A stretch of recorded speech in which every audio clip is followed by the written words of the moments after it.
Hi friends, మనం ఈ వీడియోలో విజయ్ దేవరకొండ గారి రణబలి, అలాగే మంచు మనోజ్ గారి డేవిడ్ రెడ్డి, ఇంకా పెద్ది సినిమా టీం కి ఒక విన్నపం అయితే పెట్టుకుందాం.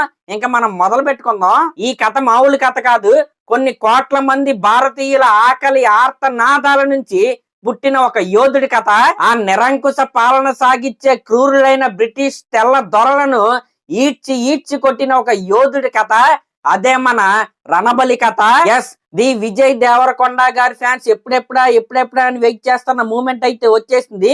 VD14 విజయ్ దేవరకొండ 14వ సినిమాకి పేరేం పెట్టారంటే రణబలి అన్నమాట. రణబలి అనేది ఒక మహాయోధుడి యొక్క బయోపిక్ అని మనం అయితే చెప్పుకోవాలి. ఈ సినిమా కథ యొక్క స్టోరీ 1800 అంటే ప్రీ ఇండిపెండెన్స్ ఎరాలో జరిగిన ఒక క్రూరమైన సంఘటన నుంచి అయితే తీసుకున్నారు ఈ కథని. అంటే ఆ క్రూరమైన సంఘటన నుంచి ఒక అద్భుతమైన హీరో అయితే పుట్టాడు, ఒక రియల్ హీరో. ఆ రియల్ హీరోనే రణబలి అన్నమాట. ఈ సినిమాలో విజయ్ దేవరకొండ గారు రణబలి గారి క్యారెక్టర్ అయితే ప్లే చేస్తున్నారు. ఇంకా ఇది రాయలసీమ బ్యాక్ డ్రాప్ లో జరిగిన నిజమైన కథ. అంటే ఇది యాక్చువల్ గా సప్తభూమి అనే ఒక నోవెల్ నుంచి అయితే తీసుకుని ఈ సినిమా డైరెక్టర్ అయిన రాహుల్ సాంకృత్యాన్ గారు అయితే ఈ సినిమా అయితే తీస్తున్నారు. అంటే ఈయన అంతకు ముందు సినిమా మన శ్యామ్ సింగరాయ్ సినిమా కనుక మీరు చూసుకుంటే, శ్యామ్ సింగరాయ్ సినిమాకి ఇన్స్పిరేషన్ ఏంటంటే రాజా రామ్మోహన్ రాయ్ గారి బయోపిక్ అనమాట. ఆయన స్టోరీని అయితే ఆధారంగా తీసుకుని శ్యామ్ సింగరాయ్ కథనైతే ఆయన అయితే తీశాడు. ఆ సినిమా చాలా అద్భుతంగా అయితే ఉంటది. మళ్ళీ ఈ నోవెల్ అయితే ఆధారంగా చేసుకుని ఈ రణబలి అనే ఒక రియల్ హీరో యొక్క కథ అయితే ఈయనైతే తీస్తున్నాడు. అయితే ఇందాక ఈ సినిమాకి సంబంధించిన టైటిల్ విత్ ఫస్ట్ లుక్, అలాగే అసలు ఈ సినిమా బ్యాక్ డ్రాప్ ఏంటి అనేది ఒక వీడియో ద్వారా వీళ్ళైతే తెలిపారు. అసలు ఈ రణబలి అనేవాడు మన ఇండియన్స్ యొక్క ఆకలి కేకల నుంచి పుట్టిన ఒక రియల్ హీరో అనమాట. రాయలసీమ రీజియన్ లో జరిగిన కథ ఇది. ప్రీ ఇండిపెండెన్స్ ఎరాలో జరిగిన కథ ఇది. అయితే ఇందాక వచ్చిన వీడియోలో మన విజయ్ దేవరకొండ గారి లుక్ ఉందండి. ఆ గుర్రం కాలికి ఆ బ్రిటిష్ ఆఫీసర్ ని ఏలాడి తీసుకుంటూ ఈడ్చుకుని వస్తున్నాడు కదా, అసలు మామూలుగా లేదనమాట. నాకైతే చూస్తుంటే గూస్ బంప్స్ అయితే వచ్చింది. ప్లస్ అలా ఈడ్చుకుని వెళ్తున్నప్పుడు ఆ గుర్రం మీద మన విజయ్ దేవరకొండ గారు ఇచ్చిన ఎక్స్ప్రెషన్ ఏదైతే ఉందో, ఆయన పలికిన హావభావాలు ఏవైతే ఉన్నాయో, నిజంగా ప్రతి ఒక్క భారతీయుడికి గూస్ బంప్స్ అయితే వస్తాయి అనమాట. చాలా అంటే చాలా ఇంటెన్సిఫై గా మన విజయ్ దేవరకొండ గారు అయితే కనపడుతున్నారు. అంటే ఆ గెటప్ కావచ్చు, ఆ లుక్ కావచ్చు, పర్ఫెక్ట్ గా సెట్ అయ్యి అని నేనైతే చెప్తాను. ఆ మేసం కావచ్చు, ఆ కట్టు బొట్టు కావచ్చు, ఆ యాటిట్యూడ్ కావచ్చు, పక్కాగా మన విజయ్ దేవరకొండ గారు అయితే ఈ సినిమా రిలీజ్ అయిన తర్వాత ఆయనకు వచ్చే పేరు ప్రఖ్యాతులు ఏవైతే ఉన్నాయో చాలా గట్టిగా అయితే కొట్టబోతున్నాడని నాకైతే అనిపిస్తుంది. ఇక్కడ నాకు విజయ్ దేవరకొండ గారి కంటే ఎక్కువగా ఈ సినిమా డైరెక్టర్ అయిన రాహుల్ గారి మీద చాలా అంటే చాలా నమ్మకం అయితే ఉంది. ఎందుకంటే ఆయనకి 10 కోట్ల బడ్జెట్ ఇస్తే టాక్సీ వాలా తీశాడు, 30 కోట్ల 20 కోట్ల బడ్జెట్ ఇస్తే శ్యామ్ సింగరాయ్ సినిమా అయితే తీశాడు. ఇప్పుడు ఈ సినిమా బడ్జెట్ ఏకంగా 60 నుంచి 70 కోట్ల బడ్జెట్ అనమాట. మరి ఈ సినిమాకి సంబంధించిన అవుట్పుట్ ఏ రేంజ్ లో వచ్చి ఉంటది ఈ వీడియో చూస్తేనే మనకైతే అర్థమవుతుంది. ఇంకా ఈ సినిమాలో హీరోయిన్ ఎవరంటే మన రష్మిక మందానా గారు అనమాట. అంటే రణబలి గారి వైఫ్ క్యారెక్టర్ అయితే ఆవిడైతే చేస్తుంది. ఆ క్యారెక్టర్ పేరు జయమ్మ. ఇంకా ఈ సినిమాకి మ్యూజిక్ డైరెక్టర్స్ గా అజయ్ అతుల్ గారిని అయితే వీళ్ళైతే తీసుకున్నారు. వీళ్ళిద్దరూ కూడా బాలీవుడ్ మ్యూజిక్ డైరెక్టర్స్. మన ప్రభాస్ గారు ఆదిపురుష్ సినిమాకి మ్యూజిక్ అందించింది వీళ్ళే. అంటే ఇందాక రిలీజ్ అయిన వీడియోలో వాళ్ళ బ్యాక్గ్రౌండ్ స్కోర్ కూడా నిజంగా చాలా అంటే చాలా బాగుంది. ఈ సినిమాకి ఈ జోనర్ కి వాళ్ళని తీసుకోవడంలో ఎటువంటి తప్పు అయితే లేదు. 100కి 100% న్యాయం అయితే వాళ్ళైతే చేస్తారు. ఇంకా ఈ సినిమా సెప్టెంబర్ 11వ తారీఖున అయితే రిలీజ్ అవుతుంది. సెప్టెంబర్ 11 ఏంటంటే ఫ్రైడే, సాటర్డే, సండే 3 రోజులు వీకెండ్ కదా. ప్లస్ మండే కూడా వీళ్ళకైతే కలిసి రాబోతుంది. ఎందుకంటే మండే అంటే సెప్టెంబర్ 15వ తారీఖు వినాయక చవితి అనమాట. లాంగ్ వీకెండ్ అయితే ఈ సినిమాకి అయితే దొరికింది. ప్లస్ పాన్ ఇండియా సినిమా కాబట్టి టాక్ వచ్చిందా, ర్యాంపేజ్ అంటే ఏంటో మనం అయితే చూస్తాం. అంటే విజయ్ దేవరకొండ గారు లైనప్ కనుక మీరు చూసుకుంటే సెప్టెంబర్ లో ఈ సినిమా అయితే రిలీజ్ అయింది రణబలి. నెక్స్ట్ డిసెంబర్ లో రౌడీ జనార్దన సినిమా అయితే రిలీజ్ అయింది. 2 క్రేజీ ప్రాజెక్ట్స్ తో ఆయన అయితే వస్తున్నాడు. నేను ఆల్రెడీ అంతకుముందు కూడా చెప్పాను. అంటే లార్జర్ దన్ లైఫ్ క్యారెక్టర్స్ తో విజయ్ దేవరకొండ గారు అయితే దండయాత్ర అయితే చేస్తున్నాడు. కింగ్డమ్ సినిమా పోయిన తర్వాత కూడా ఆయన అదే పందాలు అయితే వెళ్తున్నాడు అనమాట. అయితే హిట్ లేకపోతే ఫట్ అనమాట. అలాగే ఉంటది. ఈ రెండు సినిమాల్లో ఒక్క సినిమా హిట్ అయినా ఆయన గ్రాఫ్ అయితే మారిపోవాలని నేనైతే కోరుకుంటున్నా. నాకైతే ఈ ఫస్ట్ లుక్ కమ్ టైటిల్ అయితే చాలా అంటే చాలా బాగా నచ్చింది. అయితే ఇక్కడ సెప్టెంబర్ లో ఈ రణబలి సినిమాలో విజయ్ దేవరకొండ గారు రాయలసీమ స్లాంగ్ లో అయితే కనబడతారు. నెక్స్ట్ రౌడీ జనార్దన సినిమాలో కోనసీమ స్లాంగ్ లో ఆయన అయితే మాట్లాడతారు. మరి వీరి రెండింటిని బ్యాలెన్స్ చేస్తూ ఆయన ఆడియన్స్ ని ఎలా మెప్పిస్తాడు అనేది ఇక్కడ బిగ్గెస్ట్ క్వశ్చన్ మార్క్ అనమాట. కానీ యాక్టర్స్ కి లాంగ్వేజ్ నేర్చుకుని మాట్లాడటం అనేది వెన్నతో పెట్టిన విద్య.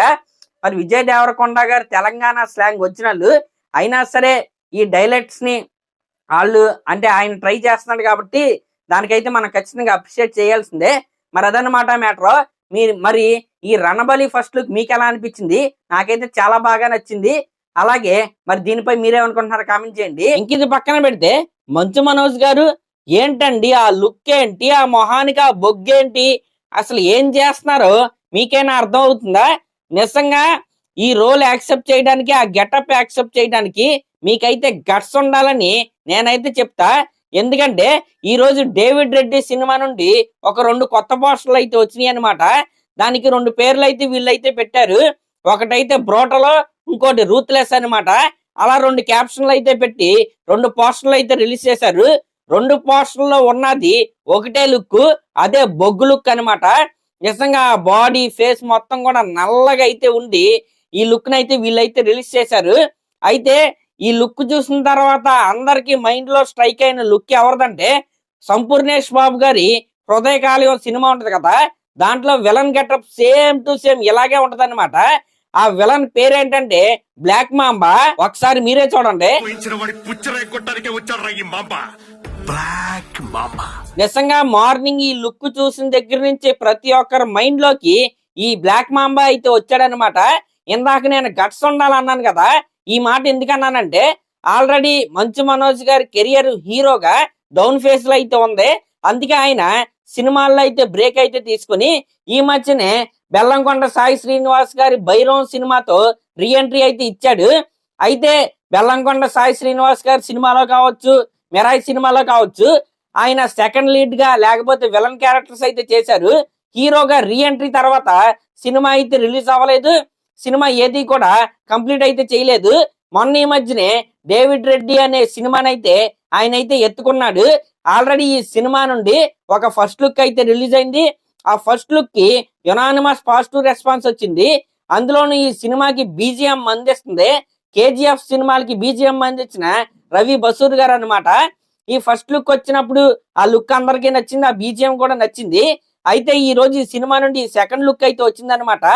అసలు అంటే ఈ సీక్వెన్స్ ఈ రోజు వచ్చిన లుక్ చూసిన తర్వాత నాకు ఒకటే అర్థమైంది, ఈ సినిమా గనక హిట్ అయితే మంచు మనోజ్ గారి గ్రాఫ్ అయితే మారిపోద్ది. అదే విధంగా ఈ సినిమా గనక ఫట్ అయిందా అసలు పాతాళం అనమాట. ఎందుకంటే ఆ లుక్ చూస్తే నాకైతే అదే అనిపిస్తుంది. అయితే సూపర్ డూపర్ హిట్ లేకపోతే డిజాస్టర్ అంతే, మధ్యలో అయితే ఉండదు. అంటే కొత్తగా అలాగే ఇలా బోల్డ్ గా అటెంప్ట్స్ చేస్తున్నప్పుడు దాని రిజల్ట్స్ అలాగే ఉంటాయి అనమాట. కానీ ఈ డేవిడ్ రెడ్డి సినిమా స్టోరీ ఏదైతే ఉందో అదైతే చాలా అంటే చాలా మంచి స్టోరీ అని నాకైతే వినపడుతుంది. ప్రీ ఇండిపెండెన్స్ ఎరా అంటే బ్రిటిష్ రూల్ ఉన్నప్పుడు సాగే కథాంశం అని మనకైతే వినపడుతుంది. మాక్సిమం ఈ రోజు రిలీజ్ అయిన లుక్ ఏదైతే ఉందో ఆ David Reddy character under ground లో ఉన్నప్పుడు వచ్చే ఫైట్ సీక్వెన్స్ అవ్వచ్చు, అంటే ఎవరు గుర్తుపట్టకుండా ఉండి అలా మొహానికి ఒళ్ళంతా బొగ్గు అయితే రాసుకుని ఆయన అయితే ఫైట్స్ చేసే సీక్వెన్స్ అయి ఉండొచ్చు. ఓకే, అది సినిమాలో క్లిక్ అయితే ఓకే, కానీ అది కనుక క్లిక్ అవ్వలేదా ప్యూర్ ట్రోల్ స్టఫ్ అయితే వీళ్ళైతే ఇచ్చేసినట్టే. కానీ ఖచ్చితంగా ఈ సీక్వెన్స్ ఏదైతే ఉందో అదైతే థియేటర్స్ లో గట్టిగా పేలాలని నేనైతే కోరుకుంటున్నా. మంచు మనోజ్ గారిలో ఒక కొత్త డైమెన్షన్ అయితే మనమైతే ఖచ్చితంగా ఈ సినిమాలో అయితే చూస్తాం. అది ఆయన అనుకున్న విధంగానే సక్సెస్ అవ్వాలని నేనైతే కోరుకుంటున్నా. ఇంక ఇది పక్కన పెడితే మన mega power star Ram Charan గారి పెద్ద సినిమా అప్డేట్ కోసం ఫ్యాన్స్ అయితే చాలా అంటే చాలా ఏకరగా అయితే వెయిట్ చేస్తున్నారు. అంటే పెద్ద సినిమా స్టార్ట్ అయిన దగ్గర నుంచి, ఫస్ట్ లుక్ రిలీజ్ అయిన దగ్గర నుంచి రీసెంట్ గా వినాయక చవితి ఈ ఫెస్టివల్స్ వరకు కూడా మన బుచ్చిబాబు గారు అయితే ఏ పండగని వదలలేదు, ఏ ఒకేషన్ ని వదలలేదు. ప్రతి దానికి ఏదో ఒక అప్డేట్ ఇచ్చుకుంటానే వచ్చాడు. కానీ ఈ సంక్రాంతి పండగ కావచ్చు, న్యూ ఇయర్ కావచ్చు, ఈ రోజు గణతంత్ర దినోత్సవం కావచ్చు, ఏ అప్డేట్స్ అయితే రాలేదన్నమాట. ఆఫ్ కోర్స్ సినిమా అయితే మార్చి నుంచి పోస్ట్ పోన్ అయితే అయ్యింది. కానీ పోస్ట్ పోన్ అయ్యింది 1 నెలేనండి. మార్చి 27 నుంచి మే 1 కి అయితే సినిమా అయితే పోస్ట్ పోన్ అయితే అయింది. అంత మాత్రాన మీరు అప్డేట్స్ అన్ని ఆపేసుకుని ఇలా సైలెంట్ గా మౌన వ్రతం పాటించాల్సిన అవసరం అయితే లేదు. ఇదైతే చాలా ముఖ్యం అన్నమాట. మొమెంటం ఏదైతే ఉందో ఈ సినిమాకి చాలా అద్భుతమైన మొమెంటం అయితే వచ్చింది. జనాల్లో కూడా ఈ సినిమా నుంచి ఏ కంటెంట్ రిలీజ్ అయితే అదైతే వెళ్ళింది. ఆ మొమెంటాన్ని అలా కంటిన్యూ చేయాలి కానీ ఇలా డెడ్ సైలెన్స్ ఏదైతే ఉందో అదైతే మంచిది కాదు. ఎలాగో సెకండ్ సింగిల్ ఈ ఫిబ్రవరిలో రిలీజ్ చేస్తారు కాబట్టి ఈ జనవరి 26 ఈ రోజున దానికి సంబంధించిన అనౌన్స్మెంట్, లేకపోతే ఫలానా రోజున ఈ సెకండ్ సింగిల్ అనౌన్స్మెంట్ ఇస్తామని అప్డేట్, లేకపోతే 18 ఇయర్స్ ఆఫ్ రామ్ చరణ్ గారి కెరియర్ రోజు ఒక అంటే చెప్పకుండానే ఒక పోస్టర్ అయితే రిలీజ్ చేశారు. అలాంటి ఒక సర్ప్రైజ్ పోస్టర్ ఈ రోజు రిలీజ్ చేసిన ఫ్యాన్స్ అయితే చాలా అంటే చాలా హ్యాపీగా ఉండేవాళ్ళు. కానీ ఈ డెడ్ సైలెన్స్ ఏదైతే ఉందో అదైతే ఫ్యాన్స్ కి అయితే అసలు నచ్చట్లేదు. ఆల్రెడీ సంక్రాంతి కావచ్చు, న్యూ ఇయర్ కావచ్చు, క్రిస్మస్ కావచ్చు, ఇలా వచ్చిన ప్రతి పండక్కి కూడా ఫ్యాన్స్ అయితే చాలా ఏగరగా అయితే వెయిట్ చేశారు. కానీ అప్డేట్ అయితే రాలేదు. అట్లీస్ట్ ఈ నెలాఖరికైనా సెకండ్ సింగిల్ అప్డేట్ అయితే వస్తానైతే అనుకున్నారు. యాక్చువల్ గా ఈ రోజు సెకండ్ సింగిల్ అయితే రిలీజ్ అవ్వాలి, అది కూడా పోస్ట్ పోన్ అయితే చేశారు. కానీ ఒక పోస్టర్ అయినా రిలీజ్ చేస్తుంటే బాగుండు అని నాకైతే అనిపించింది. నేను కూడా చాలా డిసప్పాయింట్ అయ్యాను అనమాట. అట్లీస్ట్ ఈ పలానా రోజున సెకండ్ సింగిల్ రిలీజ్ చేస్తాం, లేకపోతే ఒక వర్కింగ్ స్టిల్ ఏదో ఒకటి ఫ్యాన్స్ హ్యాపీగా ఫీల్ అవడానికి ఏదో ఒకటి రిలీజ్ చేస్తే బాగుండేది. కానీ డే అయిపోయింది, ఎటువంటి పోస్టర్ అయితే రిలీజ్ చేయలేదు. కానీ ఫ్యాన్స్ అయితే కొద్దిగా డిసప్పాయింట్ అయ్యారు. ఆ డిసప్పాయింట్ మొత్తం కూడా of course second single release అయిన తర్వాత ఆ డిసప్పాయింట్ మొత్తం పోద్దే. కానీ ఈ మూమెంట్, ఈ హాలిడే ఏదైతే ఉందో ఆ హాలిడే రోజున ఫ్యాన్స్ అయితే డిసప్పాయింట్ అయితే అయ్యారు. కాబట్టి నెక్స్ట్ వచ్చే అకేషన్ అయినా వదలకుండా ఇంకో త్వరగా సెకండ్ సింగిల్ అప్డేట్ అయితే రావాలని నేనైతే కోరుకుంటున్నా. మరి అదనమాట మ్యాటర్. విజయ్ దేవరకొండ గారి టైటిల్ గ్లిమ్స్, అలాగే మనోజ్ గారి డేవిడ్ రెడ్డి లుక్స్ మీకు ఎలా అనిపించినాయో కామెంట్ చేయండి. అలాగే ఇలాంటి లేటెస్ట్ సినిమా అప్డేట్స్ కోసం మన ఛానల్ అయితే సబ్స్క్రైబ్ చేసుకోండి. Thank you.